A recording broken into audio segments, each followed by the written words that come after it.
হরে কৃষ্ণ, রাধে রাধে। সকল ভক্তদের চরণে কোটি কোটি প্রণাম জানিয়ে আমি বিষ্ণুপ্রিয়া।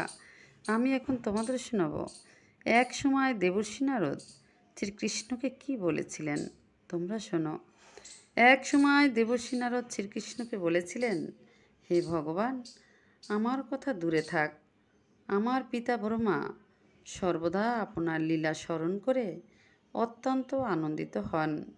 যারা মনে প্রাণে আপনার সঙ্গে সম্বন্ধ স্থাপন করেছেন তাদের পরম সৌভাগ্য জ্ঞান করে ব্রহ্মা তাদেরকেও বন্দনা করেন।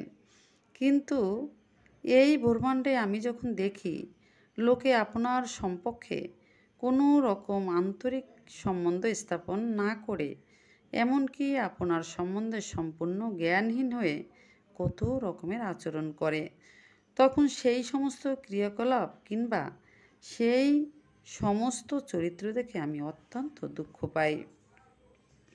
জগতে 7টি অসহ্য পীড়াদায়ক বান আমার বুকে ব্যথা দেয়।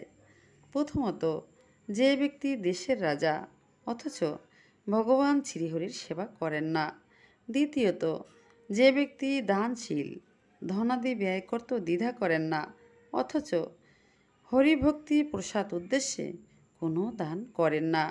তৃতীয়ত, যে ব্যক্তি কাব্য সাহিত্য রচনা করেন অথচ শ্রীহরির কথা বর্ণনা করেন না।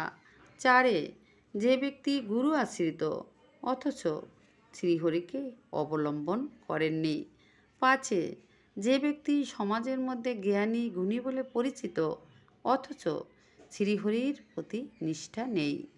6, যে ব্যক্তি ভালো সরল হৃদয় বলে সমাজে পরিচিত কিন্তু শ্রীহরির চরণে আশ্রয় নেননি।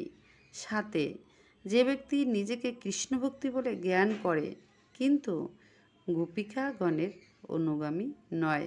এই 7 ধরনের ব্যক্তির আচরণ আমার হৃদয় অসহ্য শৈল্য সদৃশ্য। হরে কৃষ্ণ, রাধে রাধে, হরি বল।